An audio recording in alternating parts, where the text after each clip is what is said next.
Hello dear students, welcome to our YouTube channel medico nursing classes.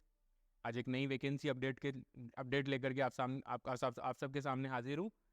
तो जो आज की नई वैकेंसी अपडेट है वो वैकेंसी आई है अपनी काशी हिंदू विश्वविद्यालय BHU बनारस हिंदू यूनिवर्सिटी के अंदर ये वैकेंसी आई है। ठीक है, कल ही इसका एडवर्टाइजमेंट आया है और बहुत ही अच्छी अपॉर्चुनिटी है नर्सिंग ऑफिसर रिक्रूटमेंट के लिए। इसमें चीफ नर्सिंग ऑफिसर है। ठीक है, तो 3 प्रकार की पोस्टें आई हैं इसके अंदर। चीफ नर्सिंग सुप्रिटेंडेंट आई है, मेडिकल ऑफिसर है, नर्सिंग ऑफिसर फीमेल और मेल दोनों। इसमें भी 80-20 का रेशियो है वो लगा दिया गया है। ठीक है, तो जो नर्सिंग ऑफिसर रिक्रूटमेंट आई है उसमें देखिए, तो नर्सिंग ऑफिसर रिक्रूटमेंट आई है बनारस हिंदू यूनिवर्सिटी के अंदर। तो इसकी इंपॉर्टेंट डेट्स हैं। इंपॉर्टेंट डेट्स की अगर आप बात करो स्टूडेंट्स, तो इंपॉर्टेंट डेट्स देखो। लास्ट डेट ऑनलाइन सबमिशन की है 22/1/2024, 22 जनवरी 2024 शाम को 5 बजे तक इसके फॉर्म है वो आप अप्लाई कर सकते हो। ठीक है, और जो फॉर्म अप्लाई करने के बाद आपको क्या करना है, इस फॉर्म की जो हार्ड कॉपी है उसको भी सेंड करना होगा। ठीक है, बनारस हिंदू यूनिवर्सिटी को आपको भेजना होगा। तो वो ये वाला जो मतलब हार्ड कॉपी सेंड करने वाला जो काम है वो आप लोगों को करना होगा कि 27 जनवरी 2024 शाम को 5 बजे तक आपकी जो हार्ड कॉपी है फॉर्म की वो बनारस हिंदू यूनिवर्सिटी काशी विश्वविद्यालय में पहुंच जानी चाहिए। ठीक है, इसका एडवर्टाइजमेंट नंबर है, जो वैकेंसी आई है वो एक नॉन टीचिंग पोस्ट आई है अंडर ग्रुप ए और बी के अंदर नॉन टीचिंग पोस्टें हैं। ठीक है, साथ के साथ में इसका एडवर्टाइजमेंट नंबर है 20/2023-2024। ठीक है, 20/2023 और 2024 इसका क्या है, एडवर्टाइजमेंट नंबर है। ठीक है, आप जब भी फॉर्म अप्लाई करोगे तो ऑनलाइन अप्लाई करोगे तो किस वेबसाइट का यूज करना है, आपको इस वेबसाइट का यूज करना है www.bhu.ac.in। इस वेबसाइट का यूज करके आप इस फॉर्म को अप्लाई कर सकते हो। ठीक है, तो अब देखते हैं कि कौन कौन सी पोस्टें आई हैं। ठीक है, तो पोस्टें आई हैं वो बनारस हिंदू यूनिवर्सिटी के अंडर में एक हॉस्पिटल आता है sir Sundarlal hospital, centenary super speciality complex, SS hospital and trauma centre of IMS hospital. ठीक है, ये है इस यहाँ पर जो भी नर्सिंग ऑफिसर्स हैं उन सब की पोस्टिंग, जो भी इस रिक्रूटमेंट के अंदर सेलेक्ट होंगे उन सारे नर्सिंग ऑफिसर्स की जो पोस्टिंग होगी वो होगी सर सुंदरलाल हॉस्पिटल के अंदर, centenary super speciality hospital, SS hospital, trauma centre IMS के अंदर। यहाँ पे जो भी नर्सिंग ऑफिसर सेलेक्ट होंगे उन सबकी क्या होगी, यहाँ पे पोस्टिंग होगी। तो देखिए अब कौन कौन से पोस्टें इस एडवर्टाइजमेंट के अंदर हमें मिली है। तो पहली पोस्ट मिली है chief nursing officer CNO, chief nursing officer, एक पोस्ट है। ठीक है, दूसरी है नर्सिंग सुप्रिटेंडेंट, सेकेंड पोस्ट है क्या है, नर्सिंग सुप्रिटेंडेंट। और नर्सिंग सुप्रिटेंडेंट की कितनी पोस्टें मिली है, 2 पोस्टें मिली है। नर्सिंग सुप्रिटेंडेंट की कितनी पोस्टें मिली है, 2 पोस्टें मिली है। नेक्स्ट है मेडिकल ऑफिसर, जो कि अपने से रिलेटेड नहीं है। ठीक है, नेक्स्ट वन है नर्सिंग ऑफिसर वो भी फीमेल। सबसे इंपॉर्टेंट चीज, फीमेल के लिए देखिए अनरिजर्व्ड कैटेगरी के अंदर फीमेल के लिए वैकेंसी है 70 पोस्टें। अनरिजर्व्ड कैटेगरी के अंदर है 70 पोस्टें हैं। ठीक है, और EWS अनरिजर्व्ड के अंदर 70 और EWS की कितनी है, उसमें 16 पोस्टें हैं वो EWS के लिए रिजर्व्ड रहेंगी। ठीक है, SC की बात करें तो 25 पोस्टें रहेंगी SC के लिए। ठीक है, और ST की बात करें तो 13 पोस्टें, और OBC की अगर बात करें तो स्टूडेंट 45 पोस्टें हैं। ठीक है, और PWD जो स्पेशली फिजिकली हैंडीकेप्ड कैंडिडेट्स हैं उन सब के लिए कितनी पोस्टें, 7 पोस्टें रिजर्व रखी गई हैं। ठीक है, तो ये यहाँ पर सीधा सीधा हमें दिख रहा है कि जो फीमेल कैंडिडेट्स हैं उनके लिए बेटर अपॉर्चुनिटी है। ठीक है, बेस्ट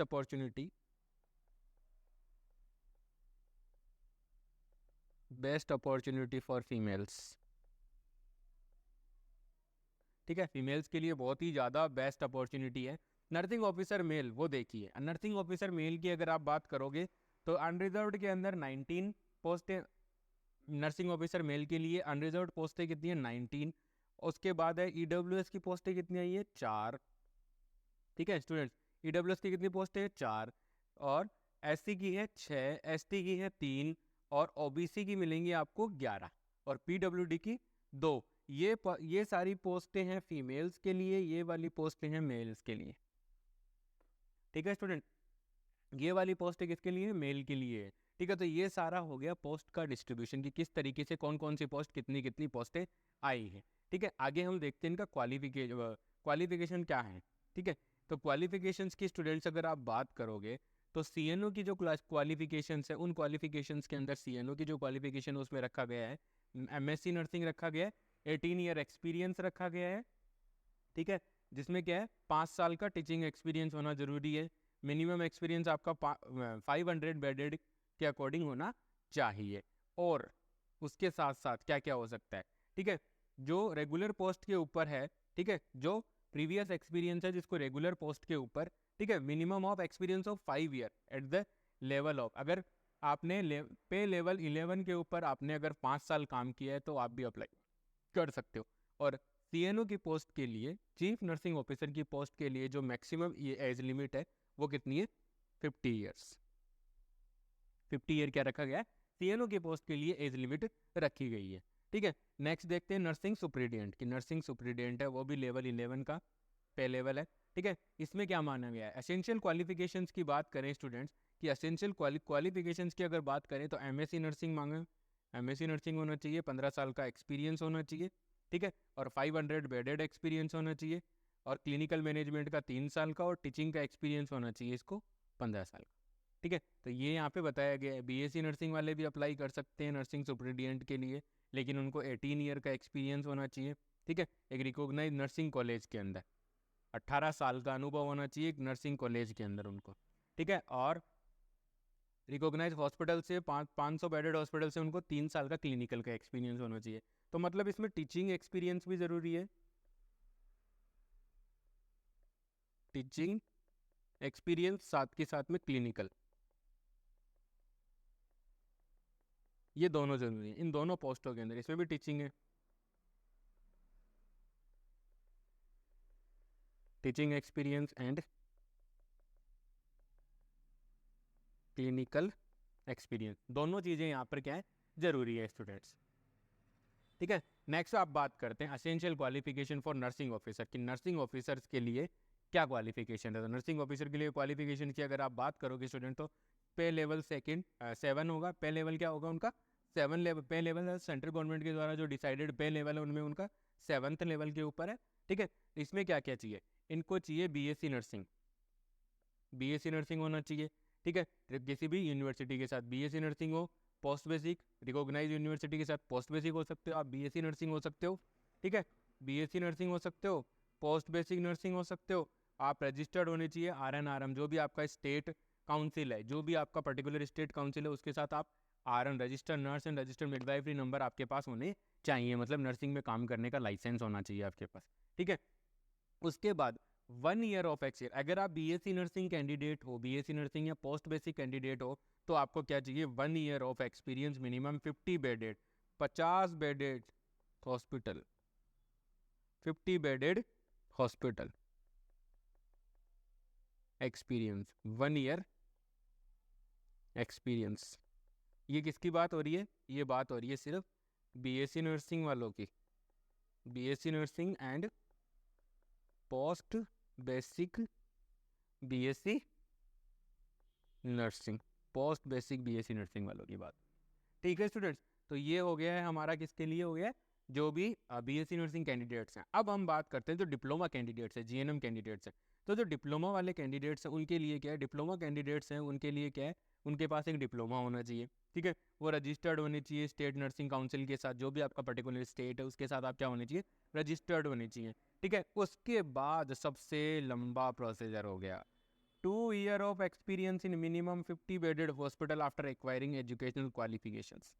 ठीक है, अब यहाँ पर जीएनएम वालों के लिए क्या कर दिया गया है, जीएनएम, अगर आप जीएनएम कैंडिडेट हो, जीएनएम कैंडिडेट हो तो आपको 50 बेडेड हॉस्पिटल का 50 बेडेड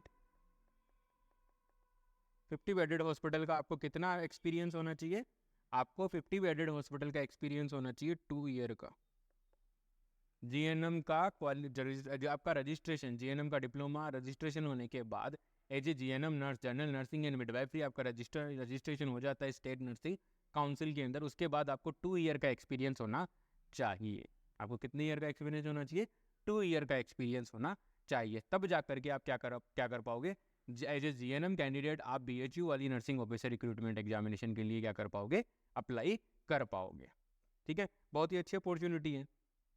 ठीक है, और देखिए जो ग्रुप ए के कैंडिडेट्स हैं जैसे चीफ नर्सिंग ऑफिसर है, नर्सिंग सुपरिटेंडेंट है, उनके लिए भी टेस्ट कंडक्ट करवाया जाएगा, रिटर्न टेस्ट के द्वारा शॉर्ट लिस्टेड होंगे कैंडिडेट। और ग्रुप बी के लिए जो नर्सिंग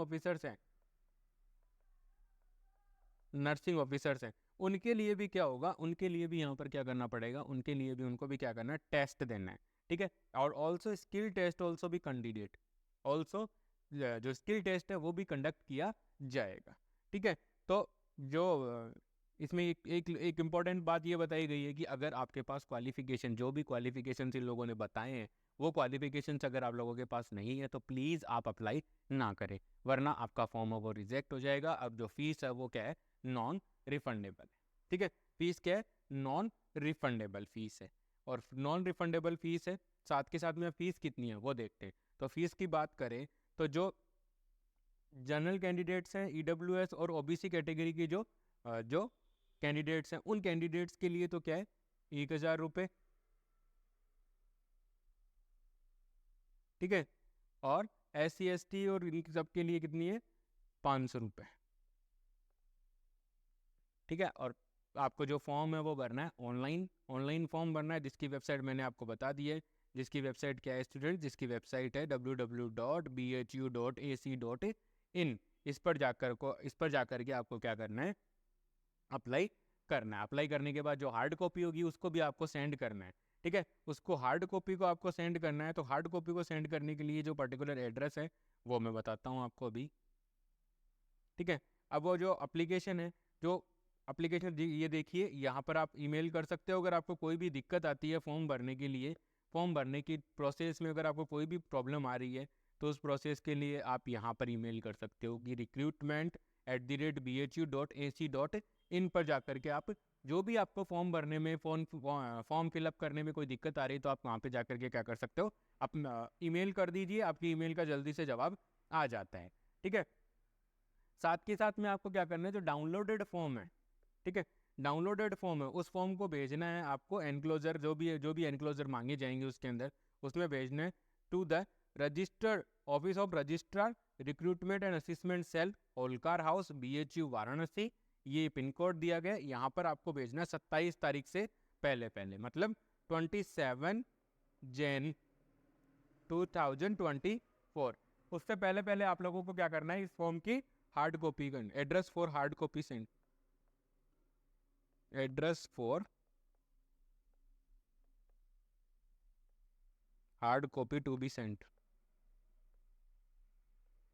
जहाँ पर आपको हार्ड कॉपी भेजनी है वहाँ का एड्रेस मैंने यहाँ पे हाईलाइट कर दिया है, प्लीज़ नोट कर लीजिएगा। और आप ये फॉर्म है, लास्ट डेट का इंतज़ार किए बगैर आप क्या करो, इसको जल्दी से अप्लाई कर दो। बट अप्लाई करने से पहले आप अपने क्वालिफिकेशंस, अपने एक्सपीरियंस, उन सारी चीज़ों को आप क्या करना, एक बार चेक कर लीजिएगा। बाकी मैंने अगर आपको कोई डाउट है तो आप कमेंट सेक्शन में मेरे से पूछ सकते हो। Thank you so much.